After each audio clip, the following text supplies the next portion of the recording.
ንስሐ አባትየው የት ሄዶ ነው? ጋብቻው ደስ ይላል፣ መንፈሳዊ ጋብቻ ነው፣ የተክሊል ጋብቻ መሆኑ። ግን ልጅቷ ለምንድን ነው ሳታቀርታ ነው ወይስ ምንድነው? መደፋፈር ነው ሱሪ ለብሳ እንደዚህ የመጣችው?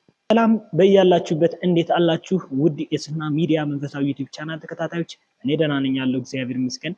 በዛሬው ቪዲዮ ፕሮግራማችን በኢትዮጵያ ኦርቶዶክስ ተዋሕዶ ቤተክርስቲያን መነጋገሪያ የሆኑ ቪዲዮዎች አሉ። ይህንንም መነጋገሪያ የሆነውን የተክሊል ጋብቻ አብረን የምናይ ይሆናል።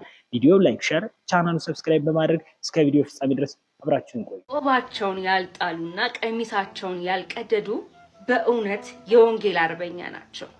አባ ተዋሕዶ ሃይማኖት ይባላሉ። ይህን ሰውዬ በተመለከተ እንግዲህ ሰሞኑን መነጋገሪያ የሆነ ቪዲዮ ነበር። ይህ ሰውዬ እንግዲህ በመጀመሪያ ከኢትዮጵያ ኦርቶዶክስ ተዋሕዶ ቤተክርስቲያን ነበር። ከዛ በኋላ እንግዲህ ወጥቶ ወደ ፕሮቴስታንት እምነት ተቀላቅሏል። ከተቀላቀለ በኋላ የመነኮሳትን ካባ፣ ቆብ፣ ቀሚስ እንዲሁ ፎጣ በማድረግ ወንጌል ሲሰብክ ነበር። ስሙም ሳይቀር አባ እየተባለ የኛ የሆነ ነገር ለምን ይወስዳሉ? የምታውቁት ይህን ሰውዬ ከኢትዮጵያ ኦርቶዶክስ ተዋሕዶ ቤተክርስቲያን ውስጥ የነበረ ነገር ግን በቀኖኗ በስርዓቷ መመራት አቅቶት ሆዱ በልጦበት አሁን በፕሮቴስታንቱ ዓለም ውስጥ የሚያውደለድል ሰው ነው። የመነኮሳቱን ቆብ እንዲሁም ደግሞ ቀሚስን በመልበስ አባ ነኝ እያለ ራሱን የሚሸውድ እንዲሁም ደግሞ አንዳንድ የዋሃንም በሶሻል ሚዲያ ላይ ለማታለል የሚሞክር ነው። እኔ ለፕሮቴስታንቱ ዓለም ደግሞ በጣም አንዳንድ ጊዜ እርስ በርስ የሚጋጭ ሐሳብ ምንኩስና ማለት ይህን ዓለም ንቀው በዚህ ዓለም ከሚገኘው ደስታ ራሳቸውን አግልለው በገዳም በባት ራሳቸውን ዘግተው አባቶቻችን ስለ ጽድቅና ስለ መንግስተ ሰማያት ሲሉ ራሳቸውን የሚያደክሙበት ህይወት ራሳቸውን የሚገዙበት ህይወት ነው። እናንተ እንዲህ አይነት ስራ አያስፈልግም እያላችሁ ደግሞ መልሳችሁ ይሄን ሰው አባ ያሉ መጥራት አንዳንድ ጊዜ ችግር ነውና ራሳችሁን ብትችሉ ጥሩ ነው። እስኪ ሰሞኑን ደግሞ መነጋገሪያ የሆነውን ይሄን እንዲያቆን እንመልከት።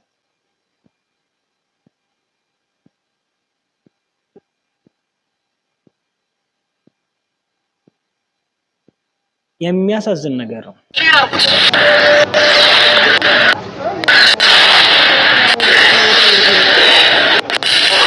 እግዚአብሔር ቃል የሚነበብበት ቦታ ስጋውና ደሙ የሚሰጥበት ክቡር ቦታ ላይ እንደዚህ አይነት ጋጦት ዲያቆናት በቤተ ክርስቲያናችን ተሰግስገው በርካቶችን የሚያስቱ ናቸው። ስለዚህ ሽቁና ክህነት ለእግዚአብሔር የተሰጠ የተቀደሰ አገልግሎት ነው እንጂ እንደዚህ አይነት ነውር የሚደረግበት ቤተ ክርስቲያን ውስጥ የሚላገጥበት ጊዜ ያበቃል።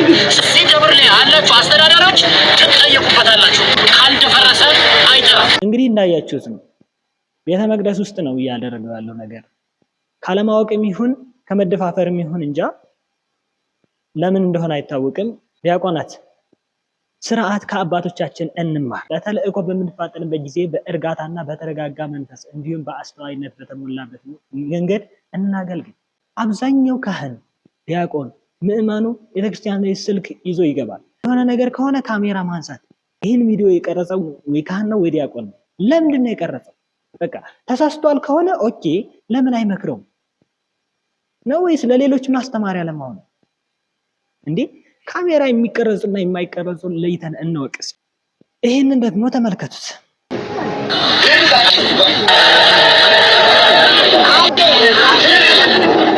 ግርም የሚል ነው። አሁን በተለያዩ አካባቢዎች በኢትዮጵያ ኦርቶዶክስ ተዋሕዶ ስር አጥማቂዎች ነን በማለት ራሳቸውን በመሾም በቃ ሳይገባቸው ተገቢ ያልሆነ ነገር እያደረጉ ነው።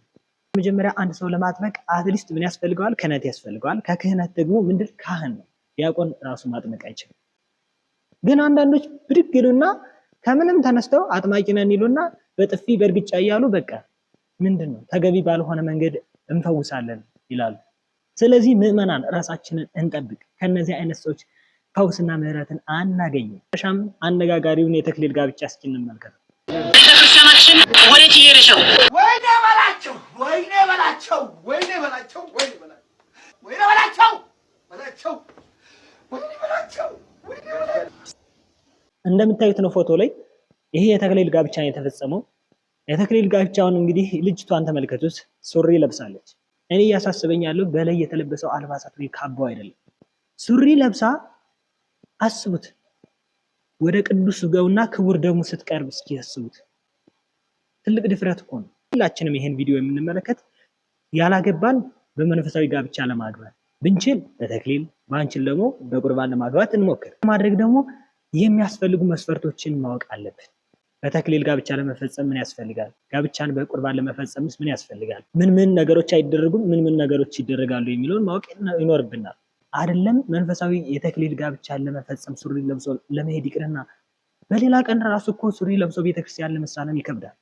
ውድ የሱፍና ሚዲያ ተከታታዮች በዛሬው ቪዲዮ ፕሮግራማችን ብዙ እንዳተረፋችሁ ተስፋ እናደርጋለን። ቪዲዮ ላይክ፣ ሼር፣ ቻናሉ ሰብስክራይብ ማድረግ እንዳትረሱ። በቀጣይ በሌላ ቪዲዮ እስከምንገናኝ ቸር እንሰንብት። ደህና ሁኑ።